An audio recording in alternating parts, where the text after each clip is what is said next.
So we were talking about the state of the heart. You know, that means actually the exact course of material trajectories really do not matter. What is the exact course of material trajectories really do not matter. The destination is what matters.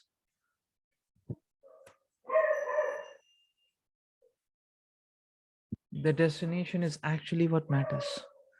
So therefore now, okay, so then what to do materially?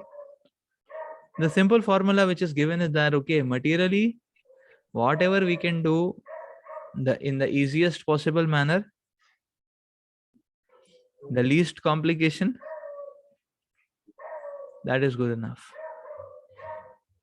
That is good enough. So, but the specifics do not matter.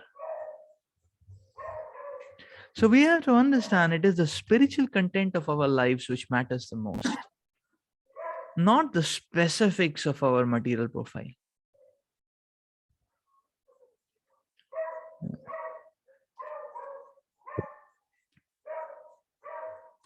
And therefore, one should try to keep one's material profile simple and focus on transcendence, the spiritual substance of one's life. No. That is what Lord Shiva is talking about here. So that is the focus, the emphasis of our lives. So okay, in the previous verse, we were talking about Lord Shiva saying or emphasizing that that what other process should one follow other than Bhakti Yoga? Other than the Bhakti Yoga, the transcendental devotional service of the Lord. One may say, okay, we are in the material world, therefore the Varnashrama is given to us. We're following Varnashrama. That's the question being asked. They're not Paramahamsas.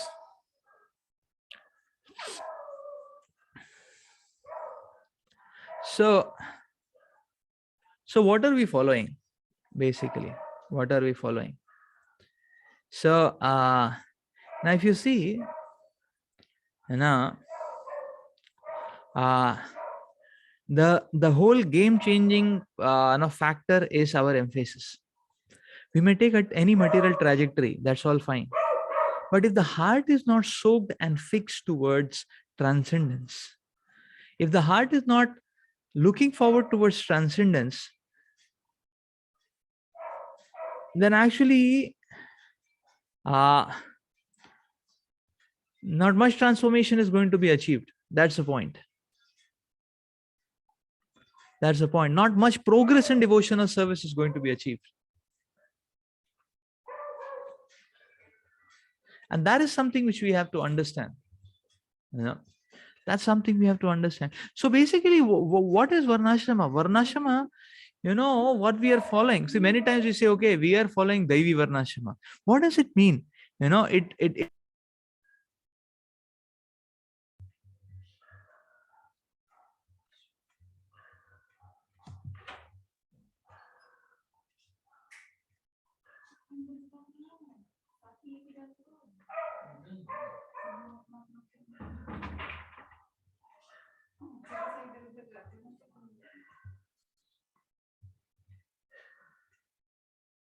okay.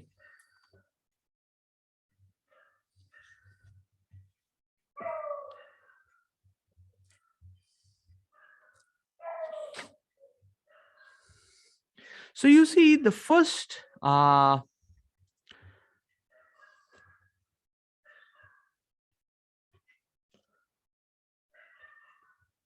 okay.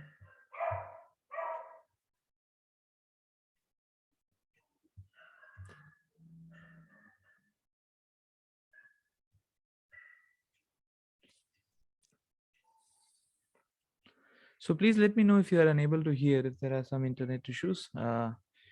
In case, yes. So we were talking about, you see, the platform from where this Varnashrama shoots out. The this Devi Varnashrama is a very beautiful principle. You see, the platform from which it shoots off is actually the principle of Karma Yoga. And, it shoots out from the point of, and if you talk about Karma Yoga, the classic definition of Karma Yoga, which is explained, is Yat karoshi yadashnasi yat juhosi dadasi yat.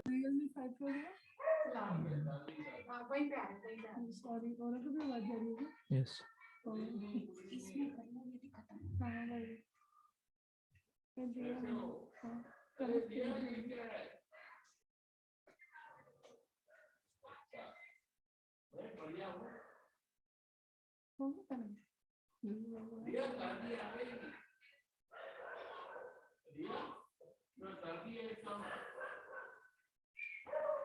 Okay, is it audible to all of you? Yes, bro. Okay, fine. So we understand that the so Daivi Varnashrama shoots out from the point of Yat Karoshi Yadasnasi, Yat Juhosi Dasasi Yat. That means that, okay, whatever we happen to do, whichever trajectory we happen to traverse, the offering to Krishna is the emphasis, actually. The offering to Krishna is the emphasis. And that is the hallmark of Varnashrama. So Varnashrama is meaningful and makes sense when this fixity is there, when the emphasis and focus in whatever material trajectory we undertake is Haritoshanam, service to the Lord.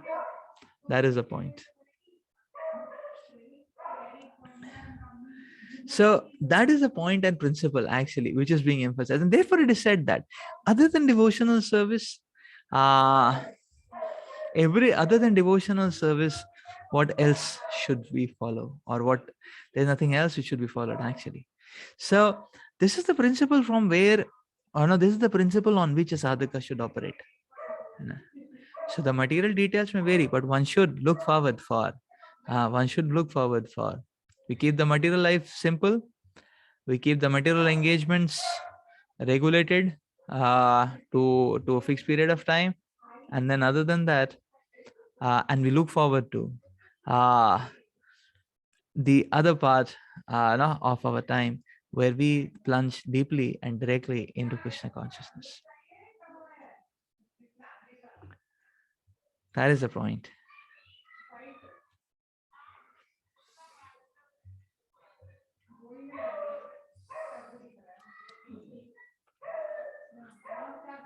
So just like you see the story of the Brahman and the cobbler, no? That beautiful story.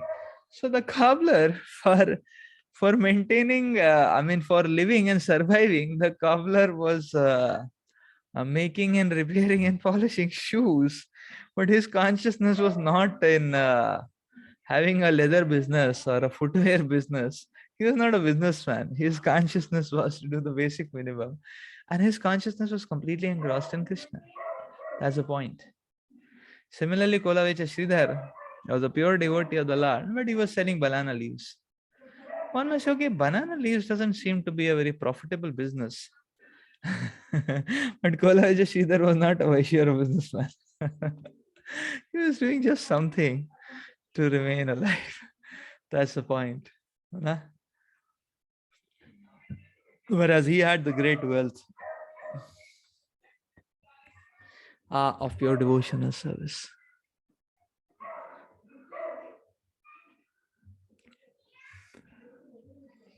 Text 57.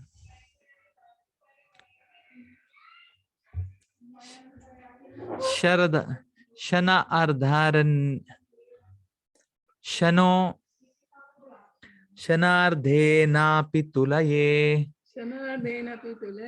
Na Swargam na Punarbhavam Bhagavat Sangi Sangasya Martyanam Kimutashisha.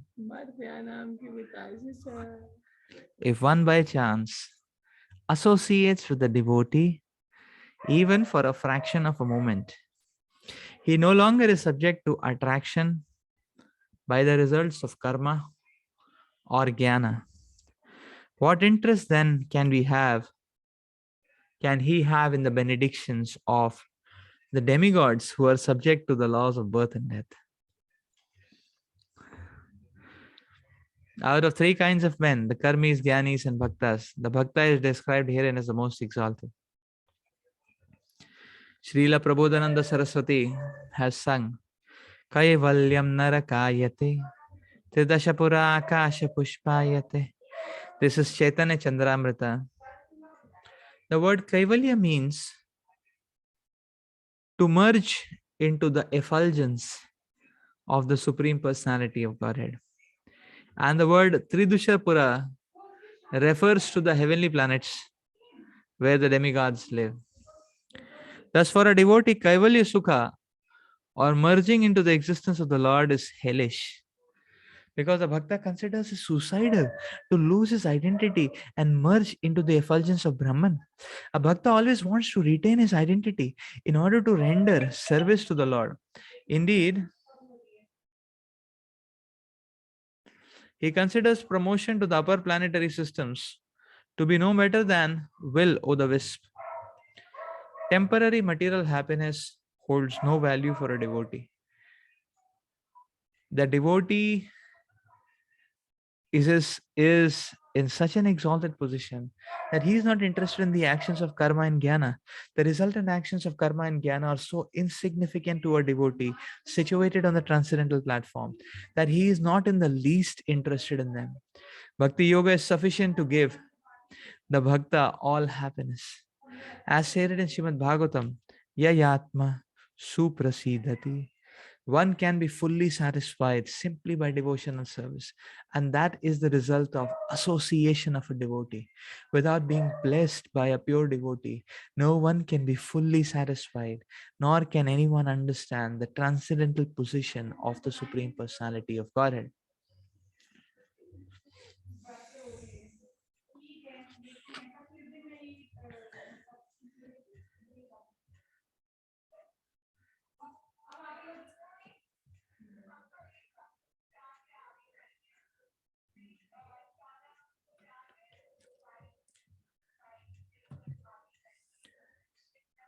So herein Lord Shiva is explaining that a devotee is not at all attracted to the results of karma and jnana. What to say of the benedictions of the demigods? That's the point. The results of karma and jnana, which are temporary, which are simply lingering around in the darkness. Uh, Simply lingering around in the darkness. The, uh, the results of karma and jnana, devotee is not attracted by that. A devotee is attracted by, see, the devotee's focus. Prabhupada is explaining here that actually one can remain this complete satisfaction. One can understand the Supreme Personality of Godhead, the position of the Supreme Lord, only by association of a pure devotee. Only when one receives the favor of a pure devotee can one remain in that disposition. So only can one remain in that platform that even the benedictions of the demigods are not attractive for a person. What to say of material factors and material successes? So actually, therefore, the Shastras explain that our focus should be how to please, how to obtain the favor of the great devotees of the Lord. How to obtain the favor of the advanced devotees of the Lord. That should be the pivotal focus of our consciousness. Hmm? Now, that should be the pivotal focus of our consciousness, actually. That's a point which is explained here, that how to obtain the mercy of the Supreme Lord. The mercy of the Supreme Lord is obtained when we obtain the favor of the great devotees of the Lord. And how to please them, how to obtain their favor should be the pivotal focus of our lives.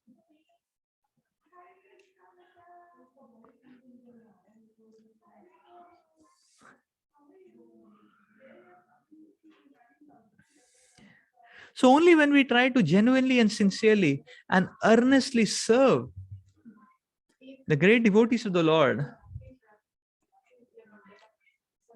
and humbly and sincerely and with great earnestness serve in the mission of the great devotees of the Lord, can uh, can the favor of these great devotees be attracted? And when that comes, actually, nothing, one's consciousness exactly becomes as Prabodhananda Saraswati Maharaj is explaining here. Kaivalya narakayate Tridashapura Akasha Pushpayate. One sees this heavenly pleasure as illusory. That is, actually, the heavenly pleasures in its real setting are illusory. It's not, there's nothing factual about it. These heavenly pleasures are actually, in fact, illusory. And one is able to see this only when one obtains the mercy of a great devotee of the Lord. So, therefore, how to please these great devotees of the Lord, how to please our present acharyas should be our focus. Should be the focus of our lives.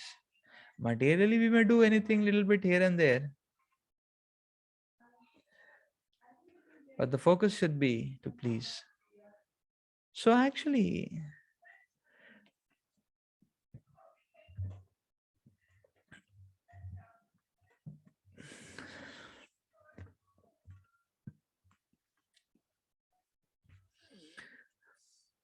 so therefore, in our heart, in one's heart, one should install the divine instructions of the devotees of the Lord, of the great devotees of the Lord. So that becomes the prominent focus. One's activities should revolve around circumambulating these divine instructions. And that's how our life should be projected. That's how our life should be projected. So we can also obtain this stage that one will not be attracted by these material glittering illusions and reflections of this world. So Krishna consciousness mind, it is not an artificial imposition.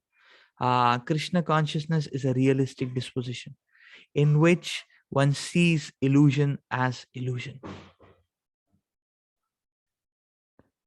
One sees the impermanent as insignificant.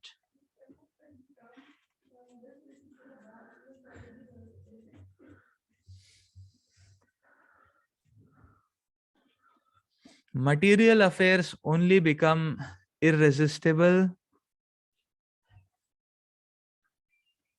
when we slacken the intensity of our Krishna consciousness. Therefore, the point and the principle to note is that in no circumstances should one lower down the intensity of one's spiritual practices, because all we have with us is the opportunity to struggle, to uphold the principles of devotional service, to make some attempts to please. So one has to understand that the opportunity to serve Krishna, the opportunity to be a part in Krishna's mission is a great fortune. It's very rare. And therefore, having obtained this opportunity, one should keep this opportunity as a prime focus, as the exclusive priority.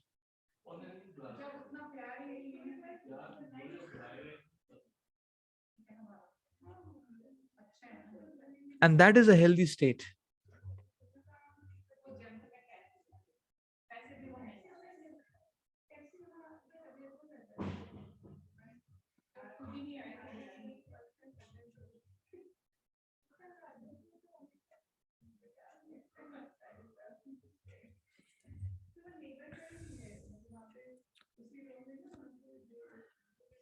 Atana Gadh Grace Tava Kirti Tirthayor Antarbahirstana Vidahuta Papmanam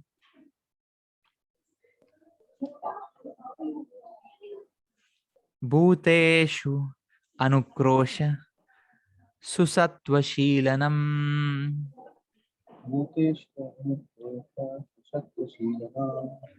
Syat Sangamo Anugraha Esha Nastava.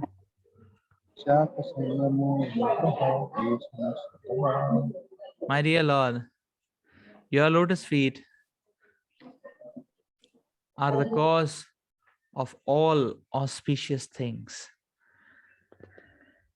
and the destroyer of all the contamination of sin. I therefore beg your Lordship to bless me by the association of your devotees who are completely purified by worshipping your lotus feet and who are so merciful upon conditioned souls. I think that your real benediction will be to allow me to associate with such devotees. Puppet, the Ganges water is celebrated as being able to eradicate all kinds of sinful reactions. In other words, when a person takes his bath in the Ganges, he becomes freed from all life's contaminations. The Ganges water is celebrated in this way because it emanates from the lotus feet of the Supreme Personality of Godhead. Similarly, those who are directly in touch with the lotus feet of the Supreme Personality of Godhead and who are absorbed in the chanting of his glories are freed from all material contamination.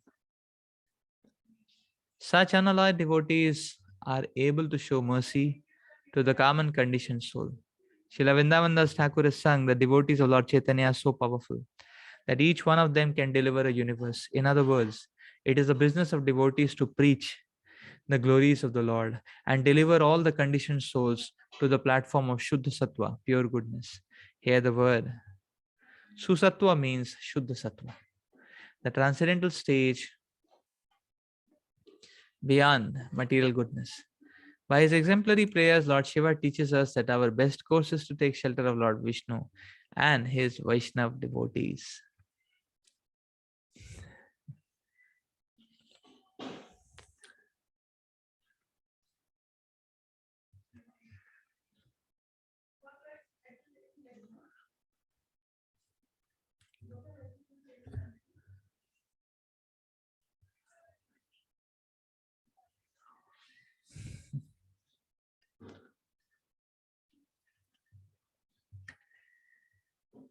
So here the association of the great devotees of the Lord is glorified. Now Srila Prabhupada is quoting Srila Vrindavan Thakur, who is saying that the devotees of Lord Chaitanya are so powerful. Each and every one of the devotees can deliver the entire universe. So the Amrit Pravaha, so the devotees are situated at the lotus feet of the Lord, and therefore actually the nectar of realizations and vision which comes from their mouth is actually the Ganges, which can purify our hearts.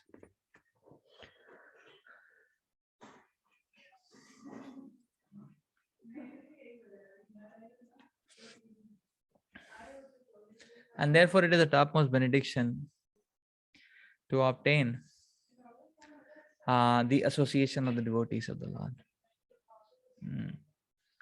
To obtain the association of the devotees of the Lord.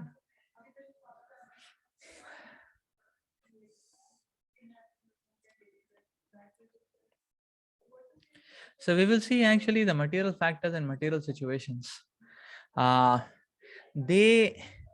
Material factors, material situation actually create a jam. Our spiritual progress get jammed because of these material factors creeping in. When we get association, you see the blockage gets cleared. We can again move.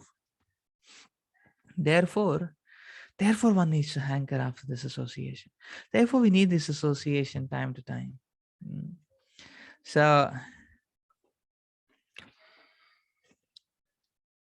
you see, in transcendental association, one can see the clearance, realize the clearance of his material blockages. That's why one hankers after this association, actually. And when one has got the association, one should cling on to that association by cherishing it and relishing it and standing up to it, and then look forward to it again. So we can see actually our blockages get cleared. Um, you know, so this divine association is such a beautiful factor because Krishna gets reprioritized in our lives. Material situations deprioritize. The association of great souls reprioritize Krishna. Is it not? So constantly we are drinking and feeding with these nectarian association, then Krishna will always remain as the topmost priority. The Krishna will not get deprioritized. The greatest fear and anxiety which we should have in this world is that our Krishna consciousness should not get deprioritized. Our Krishna consciousness should not get deprioritized. That's why a sincere sadhaka is always hankering for the association of great devotees of the Lord.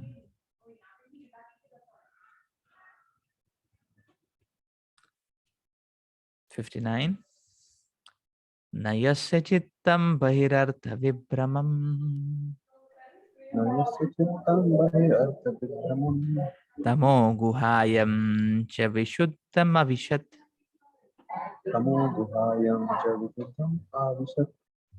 yad bhakti yogannu grahitam anjasa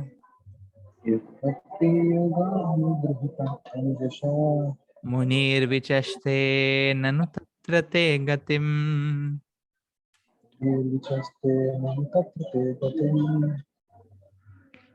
The devotee whose heart has been completely cleansed by the process of devotional service and who is favored by Bhakti Devi does not become bewildered by the external energy, which is like a dark well.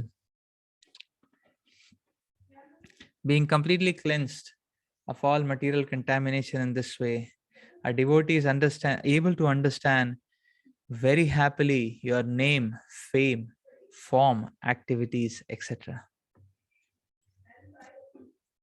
As stated in Srimad Bhagwatam, 3rd Canto, 25th chapter, 25th verse.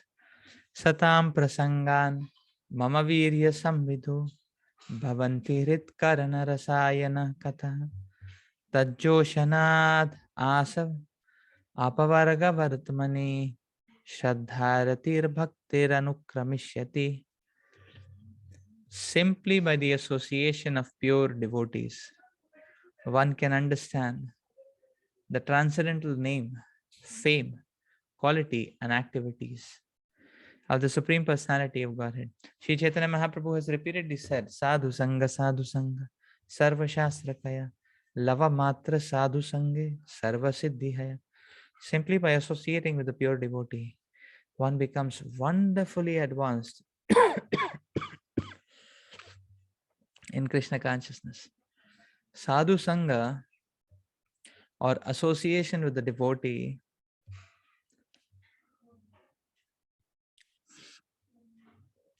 means always engaging in Krishna consciousness. By chanting the Hare Krishna mantra and by acting for Krishna, specifically chanting the Hare Krishna mantra purifies one, and therefore this chanting is recommended by Sri Chaitanya Mahaprabhu. Chetodarpana marjanam, by chanting the names of Krishna, the mirror of the heart is cleansed and the devotee loses interest in everything external. When one is influenced by the external energy of the Lord, his heart is impure. When one's heart is not pure, he cannot see how things are related to the Supreme Personality of Godhead. Idam hi vishwam bhagavan ivetaraha. He whose heart is purified can see that the whole cosmic manifestation is but the Supreme Personality of Godhead. But he whose heart is contaminated sees things differently. Therefore, by satsanga or association of with devotees, one becomes perfectly pure in heart.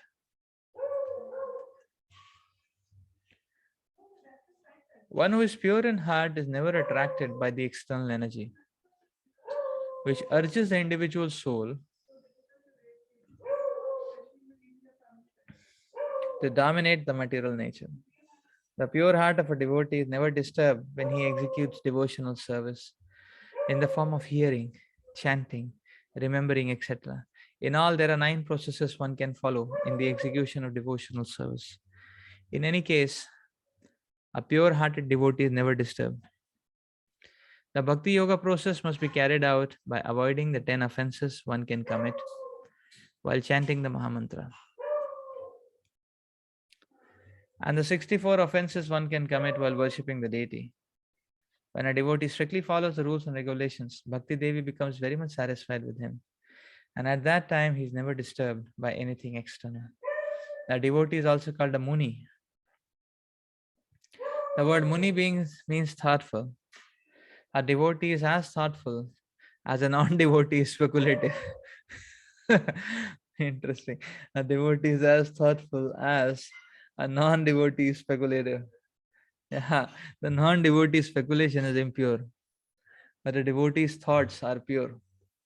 Lord Kapila and Sukadev Goswami are also called Muni, and Vyasadeva is addressed as Mahamuni.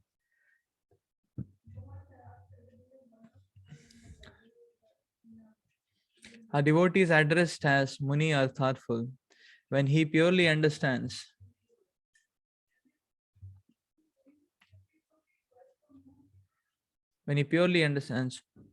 okay, a devotee is addressed as Muni or thoughtful when he purely understands the Supreme Personality of Godhead.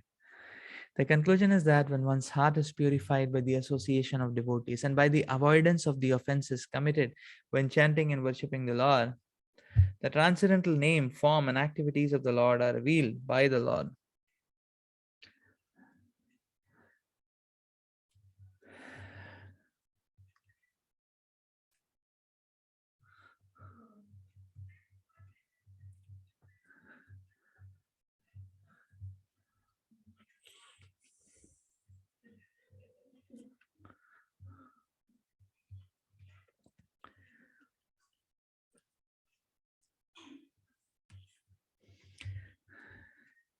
Srila Prabhupada explains that in the association of devotees, one is always chanting Hare Krishna and one is acting for Krishna.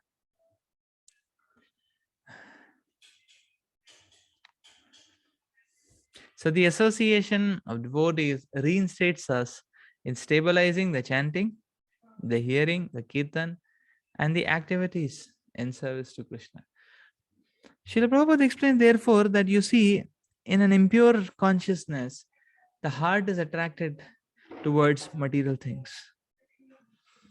When the consciousness is purified, the consciousness is purified.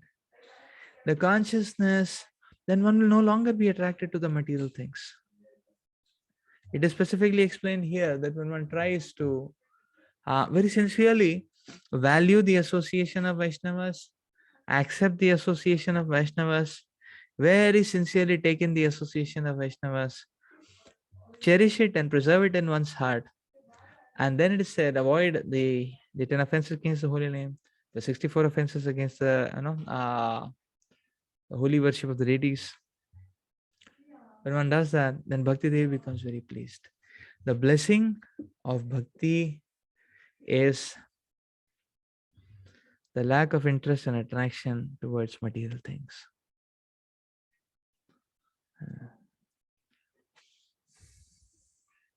So we have to understand, Bhakti has to give rise to distaste in material affairs. So, and the entire sincerity and seriousness is to be able to come to this stage of obtaining this blessing of Bhakti. Because when this blessing comes, you see that there is distaste towards material affairs, then Krishna consciousness, one can really, then one will see the thrill of Krishna consciousness, because one can speed up and one can see the thrill of Krishna consciousness.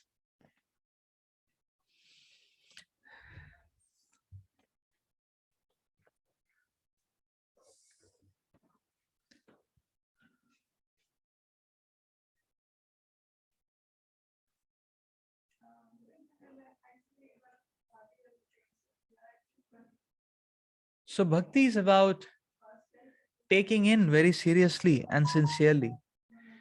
Taking in very seriously and sincerely, and then preserving. So our struggle to upkeep activities to please Krishna, and our struggle to upkeep uh, the hearing and chanting uh, is basically the way we preserve the inspiration and the spiritual substance we obtain when we get association.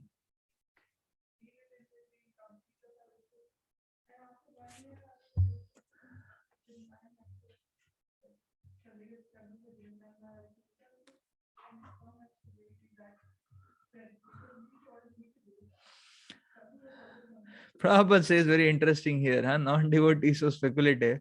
Similarly, devotee is thoughtful. Thoughtful means what? That in any situation he can relate, or he can relate every situation to the Supreme Lord. That is what is called as Muni.